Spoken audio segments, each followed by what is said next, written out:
Have you ever had your plants smothered in those sticky, crawling aphids? It's not nice, is it? But spraying chemicals on the plants you're going to eat is rarely a smart move. So what should you do about it?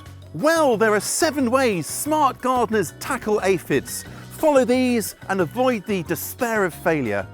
There are literally hundreds of different types of aphids, including some of the most common, such as black bean aphid or black fly, which often affects my fava or broad beans, though they can affect other beans as well. And then there are green fly or rose aphids on, would you believe it, roses, cabbage aphids on cabbage family crops, woolly aphids on apples, peach aphids on peach trees. The list goes on. They come in black, green, white, grey, even pink. And while most species are generalists, there are plenty that target specific plants as well. And aphids can spread like wildfire, spreading disease throughout the garden. The good news is that no matter how many species there are, the way to deal with them is essentially the same across the board. So once you've cracked it with one species, you cracked it with them all. Don't worry, I've got your back. Aphids are absolutely tiny and soft-bodied at around 1/10 of an inch or a maximum of 3 millimeters long, and they're often very well disguised, like here. You can barely see it. How they work is they gather on soft growth, they go in leaf crevices, along stems, and on the undersides of leaves where they will suck sap by putting in their little mandibles and sucking it out. And that is what can cause leaves to kind of curl and pucker and distort. Left unchecked, aphids can weaken plants, stunt growth, and perhaps most worryingly, they can spread viruses and diseases as they move between plants and around the garden.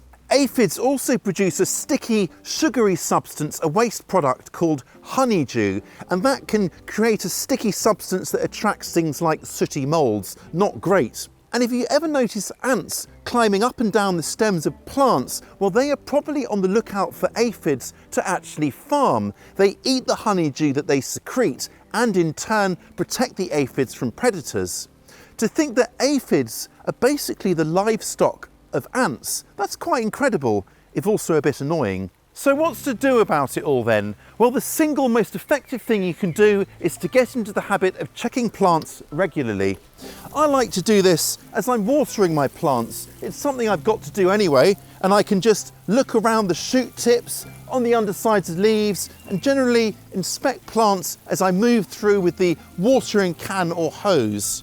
Aphids love to hide, and catching a small infestation before it explodes into something bigger is so much easier than trying to deal with the aftermath. Something else to look out for are the shed exoskeletons of aphids. They shed their skins just like a snake. Now these can look a bit like whitefly to the untrained eye, but there they are there, the old casings. Look for them on the undersides of leaves, but also where they fall down just beneath the plant itself too. If aphids have been producing a lot of honeydew, then when you come to water that plant, it can sometimes cause the water runoff to be a bit kind of cloudy or milky.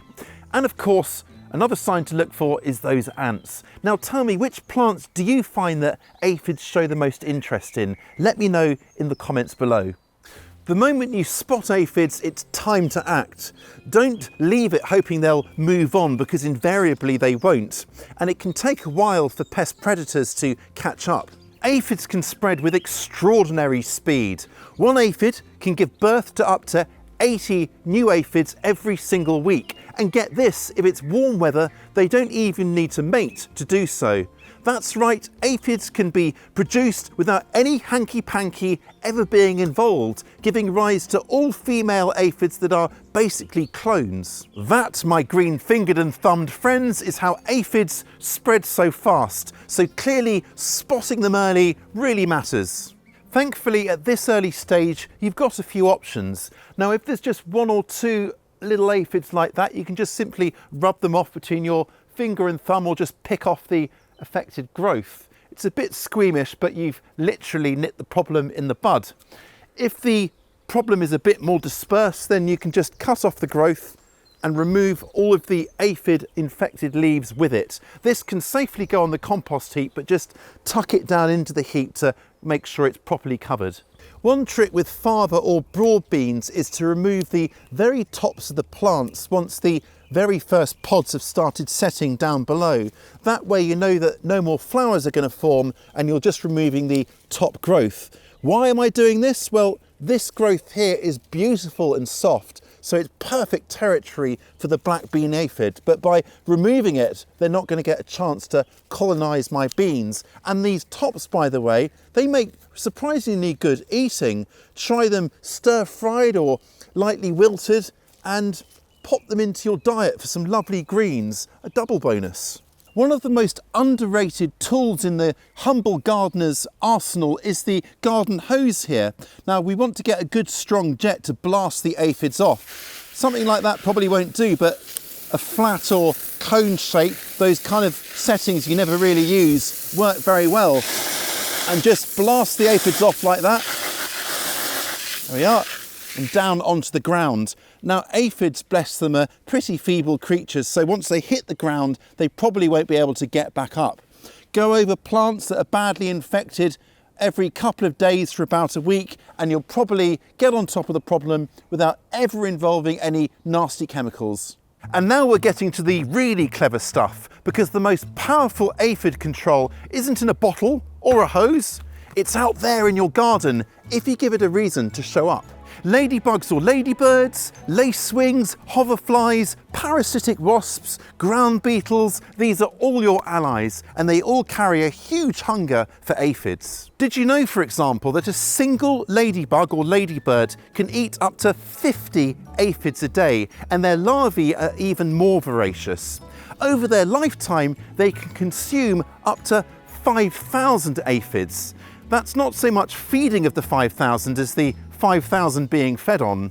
Parasitic wasps lay their eggs inside the aphids, which are then consumed from the inside out. Sometimes nature is deliciously grim like that. And hoverfly larvae, well, they are absolutely tiny aphid eating machines. The key is to attract these beneficial bugs into your garden and then keep them there. And the best way to do that is, of course, flowers. Simple, single-flowered plants are best because their pollen and the nectar are easily accessible. Now my absolute go-tos in the vegetable garden are these guys here, beautiful honey-scented sweet alyssum, and then over there those glorious poached eggplants, and I really love calendula and French marigold as well. These are just a few of the companion flowers recommended in our garden planner. And once you've chosen what you would like to grow, it's very easy just to select it and drop it into your plan. Drop these aphid antagonists here and there, wherever there's space throughout your vegetable garden, and really attract your predators like a big flowery magnet. Flowering herbs are also fantastic predator attractors as well, so let things like dill, fennel, parsley, thyme and say mint go to flower. They not only look great, but you can still harvest the herbs as well.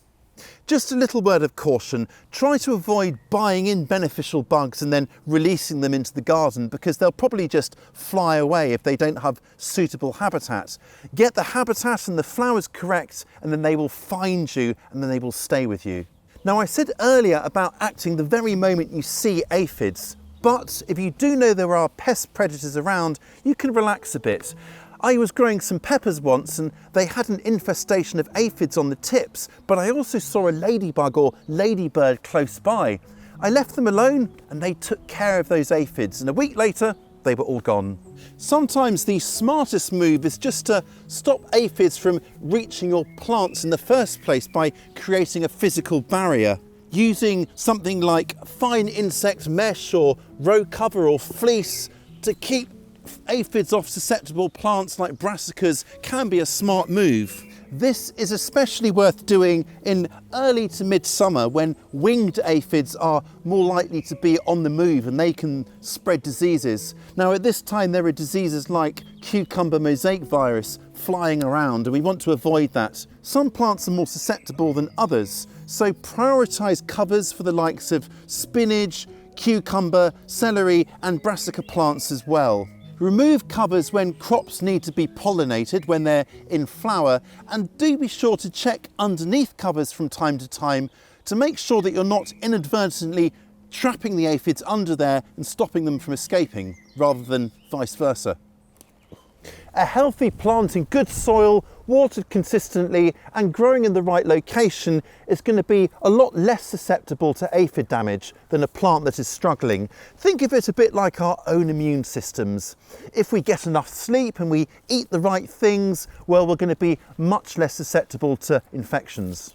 So build good soil by applying plenty of garden-made compost. Go easy on the nitrogen-rich fertilisers, which can encourage lots of soft, sappy growth, which the aphids absolutely love. Water consistently rather than erratically, and try and match up plants with the growing conditions they love. So in this case, my salads, nice, rich, moisture-retentive soil. Get the growing conditions right, and the pressures from aphids will drop dramatically. For a powerful punch against aphids, use this stuff here. It's Castile soap. Now I'm going to dissolve just 1 teaspoon into a spray bottle like this and add 500 millilitres, that's half a litre, or 1 pint of water, and then mix it all up. Get the lid in place and screw it on, and then give it a good shake. Now this stuff is particularly good for really quite bad infestations. It works by covering the aphids and then literally suffocating them. It's a cheap, cost-effective and at-hand solution, and it shouldn't do any harm to your plants. Now if all else fails and you want to reach for the nuclear option to deal with the most severe infestations of all that are making you lose all hope, then I have one final solution for you. It's this stuff here, and it's called neem oil. This is the most lethal of all, and it works by disrupting the aphid's life cycle. It stops them from maturing, and it stops them from laying eggs. The oil smothers them, so it suffocates them, and if that wasn't enough, it stops them from feeding as well, so they literally starve to death. It's probably the most grim option of all, but it is natural. And it is ideal for the really, really, really bad infestations that you do sometimes get. But please only use either of these sprays as a last resort, because natural enough as they are and ecologically sound, they can also sometimes impact beneficial insects. And of course we need those guys on hand to help us keep the aphid populations down in the first place. Whether you choose to use Castile soap or neem oil, always try to spray in the evening when pollinating insects and beneficial insects have settled down for the evening. Try to avoid spraying anywhere near flowers so that bees don't get a mouthful of it. Do it on a still evening so there isn't drift everywhere, and be as targeted as you can, only spraying those infested parts of the plant and not dousing it willy-nilly all over the place. To be honest, I rarely reach for the spray bottle myself. I find that a combination of sharp eyes, fast action and a garden full of beneficial bugs usually sees me through the season without too much of a problem. And I reckon if you can tolerate a few aphids, if they don't cause any immediate severe threat to your plants, then it is worth doing that, because this natural presence of prey will help to attract their predators, which in turn will just help to create a more natural, healthy ecosystem to your garden. Now, if you've got a tried and tested method for dealing with aphids, I would love to know about it, so please do drop me a comment below. And why not try out the garden planner that I showed you earlier with our free 7-day trial? You don't need to put in any payment details or anything like that, and it's a great way to try out all of its clever features, such as its companion planting feature here, or the inbuilt planting, sowing and harvesting calendar, which is put together by taking data from your nearest weather station. Just head on over here to put it through its paces, and I will catch you next time.